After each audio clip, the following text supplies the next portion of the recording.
Tonight we stop confusing your silence with love. If you were raised to carry everyone's anger, secrets and shame so the family could look normal, this is your turning point. I'm speaking to the one who was told you were too sensitive, too dramatic, too difficult, and yet you were the only one honest enough to feel what the room refused to feel. Pause with me. Put a hand on your chest.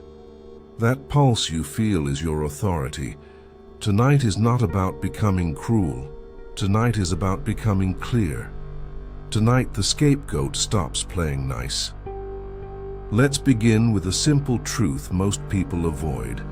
Families are ecosystems. Every role feeds another. When a family is healthy, roles are flexible and truth moves. When a family is organized around an image, roles harden and someone is elected to hold the trash bag of emotion. That elected person is usually the most perceptive, the most ethical, the least willing to pretend. In other words, the scapegoat is the canary in the mine. You were never the problem, you were the early warning system. How does this role form? It starts with projection. When people cannot face their own fear, envy, or aggression, they place it on the most empathic member and then punish that member for displaying it. The system stays clean by making you dirty. You object, and your objection becomes the proof. You cry, and your tears become the problem. You set a boundary, and your boundary is framed as betrayal. That is how the illusion sustains itself, by swapping cause and effect. If this describes your life, I want you to hear what you were not allowed to hear. There was nothing wrong with your perception. Your body's alarms were accurate. Your intuition was a compass, not a curse. The reason you felt out of place is because you were standing in a place built from denial.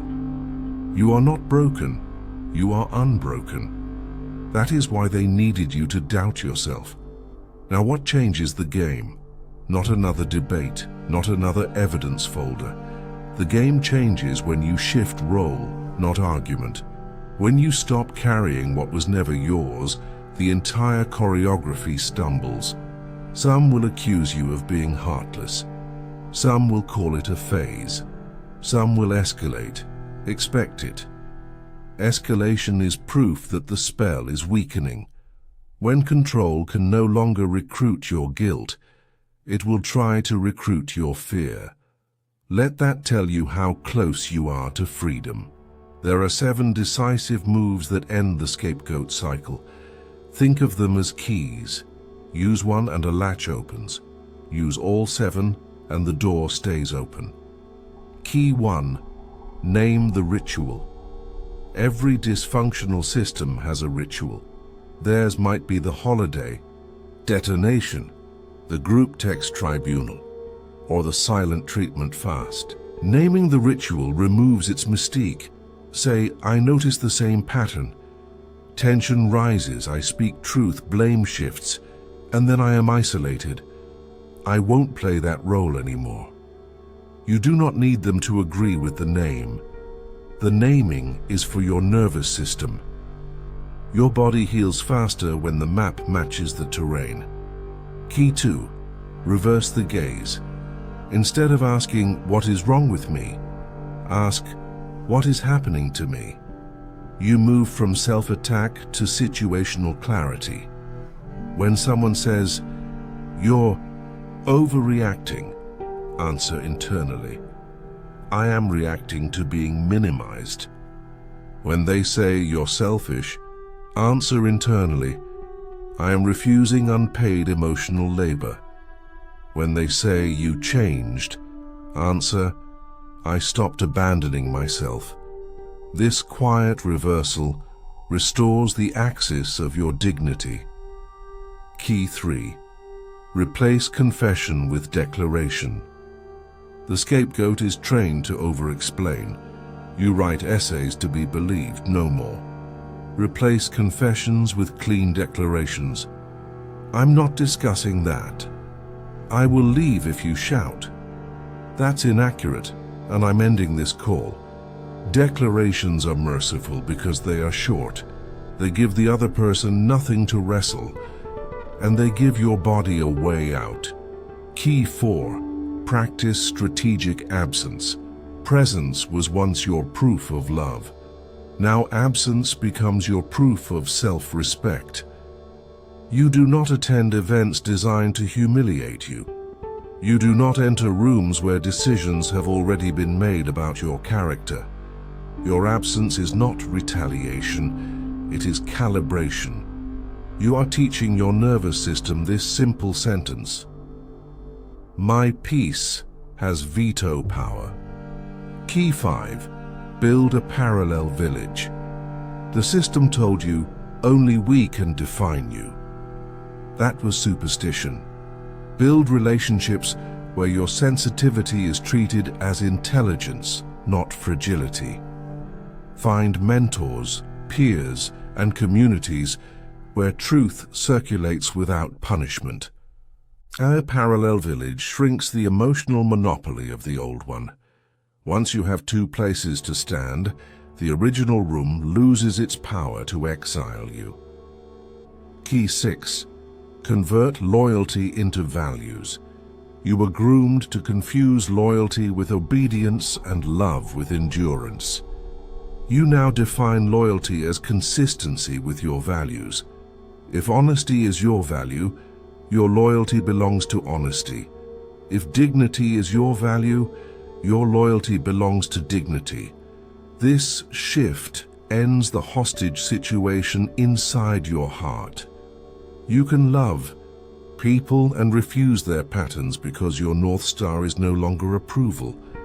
It is integrity. Key 7. Ritualize release.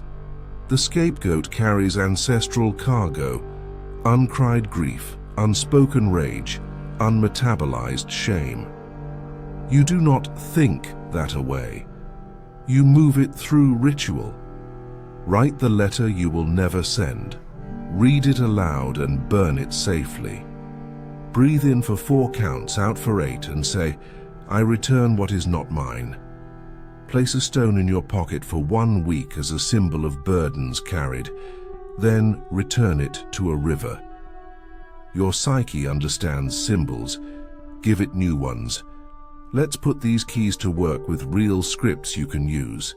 When someone minimizes you, I'm not available for conversations where my feelings are graded. We can revisit when respect is on the table. Then end the call. When they demand the old access, my schedule is full. I can offer 30 minutes on Saturday. If that doesn't work, we can try next week. Then hold the boundary. When they bait you in public, I won't discuss private matters in a group. I'll step out now. Then physically step out. When they triangulate you with the golden child, I speak for myself. Please direct your comments to me directly, not through others. Repeat once, then go silent.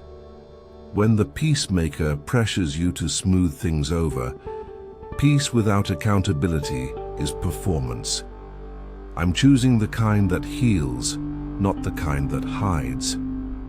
When guilt swells after you hold a line, place a hand on your sternum and say, this sensation is old training. I refuse to confuse discomfort with danger or guilt with guidance. Then drink water. Hydration helps the body exit old spells. Now a word about the moment after you start playing nice. You will feel space. Space can feel like loneliness at first because your nervous system is used to rooms that are full of noise. Do not run back to noise. Learn the sound of your own life. Make small, steady commitments that rebuild trust with yourself. Keep promises you can keep. 10 minutes of movement, 2 pages of reading, a consistent bedtime. The world you create inside daily rhythm is stronger than the world you escape in occasional drama. What do you do if you must remain in contact? Use 3 rules: short, scheduled, specific. Keep interactions short. Meet on a schedule. Keep topics specific. No autopsies of the past. No courtrooms disguised as dinners. If a visit begins to tilt, use a graceful exit line. I'm going to head out while we're still civil. Take care. You are not responsible for cleaning up the emotions that your clarity disturbs. Prepare for the counterspells. They often arrive in 4 costumes. Costume 1 is revisionism. It wasn't that bad. Your response: my body remembers accurately, and my boundaries remain. You do not co-author a fake past to earn access to a fake peace. Costume 2 is urgency. Come now, it's an emergency. Your response: if this is medical, call emergency services. If it's emotional, we can schedule a time. You refuse to let adrenaline make your choices. Costume 3 is recruitment. Everyone agrees you're the problem. Your response: groupthink is not proof my decisions stand. Numbers do not equal truth. Costume 4 is faux contrition. Let's start fresh. No need to rehash. Your response: repair requires naming the harm and changing the pattern. If you're ready for that, I'm open. You welcome real repair and decline amnesia. You may wonder, is it cruel to step back? Let's examine cruelty. Cruelty is asking a person to return to a role that injured their soul. Cruelty is calling endurance love. Cruelty is punishing clarity. What you are doing is not cruelty, it is adulthood. Adulthood sometimes looks like distance. Distance sometimes looks like loss. But the deeper name is liberation. Here's the paradox that will surprise you. When you stop carrying the family's shadow, some people will get kinder to you, not because they understood you, but because they can no longer feed on you. Others will rage. Let them. They are experiencing the withdrawal of a supply they never should have had. You cannot be both the healer and the altar. Step down from the altar and the ritual cannot continue. Let's talk about forgiveness in a sober way. Forgiveness is not a key you hand to someone else. It is a door you open inside yourself so you can walk into the next room. You can forgive and still insist on distance. You can forgive and still say no. You can forgive and still desire justice. If anyone claims your healing is in their hands, they are selling you your own breath. The day you stop playing nice, you will mourn. You will mourn the parent you wished you had, the siblings you hoped would rise, the holidays you imagined. Let that grief move. Grief is not a verdict against your choice. It is the body completing a chapter. If tears come, let them. They are the river washing the old names off your face. Now imagine a year from now. Imagine you built your parallel village. Imagine your phone buzzes less with panic and more with invitations that feel safe. Imagine you speak with a voice that does not tremble, not because you never feel fear, but because your mouth is loyal to your heart. Imagine a younger version of you watching you make these choices. What does that child see? Someone who finally kept the promise to protect them. Before we close, repeat these sentences after me, out loud if you can. I release the job of carrying what others refuse to feel. I trade explanation for declaration. My absence is not punishment. It is protection. My loyalty belongs to values, not to roles. I will not abandon myself to prove I am loving. I choose peace that heals over peace that hides. I return what is not mine. Breathe. Notice the weight that lifts when words align with reality. That lightness is not fantasy. It is the oxygen that was always yours. You were called a black sheep as if darkness were your essence. but the sheep was only the costume. Underneath is a guide, a builder, a truth-teller. You walk as the one who ends old weather, not by crusade, by clarity. Not by wounding, by refusing to be wounded again in the same old ways. If you needed permission, take this as permission. Your life is allowed to become quiet, steady, and good. You are allowed to leave gatherings early. You are allowed to let messages sit unanswered. You are allowed to redirect conversations, to end calls, to take walks, to drink water, to sleep deeply. You are allowed to grow a life so nourishing that the word scapegoat no longer fits anywhere near your name. Tonight, the spell that said, "Your love equals your silence," ends. You will still be loving. You will still be generous. But your generosity will have a spine and your love will have a gate. Not everyone gets a key. That is not meanness. That is stewardship. You are the steward of your breath, your attention, your days. Guard them like the finite miracles they are. This is the day the scapegoat stops playing nice. This is the day your nervous system believes you. This is the day your future begins to feel possible. When the old house calls, it will sound familiar, but you will be busy building, brick by clear brick, step by honest step. And in that new house, your truth is not a threat. It is the light in every room. Implementation plan for the next 7 days, simple and powerful. Day 1, write the pattern. 1 page only. Title it, "The Ritual I'm Retiring." List the triggers, the roles, the payoff for others, the cost to you. End with 1 sentence. "I no longer donate myself to this." Day 2. Choose 1 declaration and practice it in the mirror 10 times. Calm voice, steady posture. Day 3. Edit your contact settings. Mute threads that flood you with anxiety. Disable read receipts. Turn off banner notifications. Daily practices that keep the gate strong. Hydrate on waking. Move your body in any way that feels doable. Keep a bedtime. Journal 3 lines, not 3 pages. Identify 1 thing you can actually change today and do it. Identify 1 thing you cannot change today and set it down. Most systems conquer people by fog. Rhythm evaporates fog. Common questions. What if they smear me? People who needed you compliant will describe you unkindly.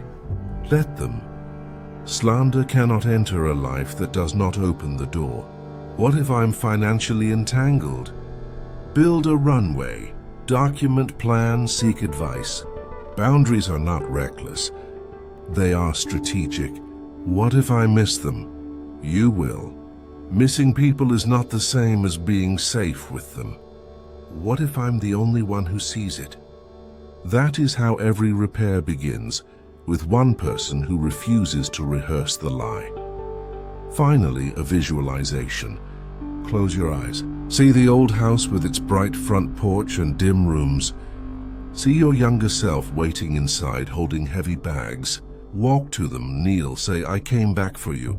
Take the bags. Walk out together. As you step into the night air, feel the weight shift from their small shoulders to the earth itself. The path is clear. The air is clean. The future is listening. Keep walking. The path appears ahead.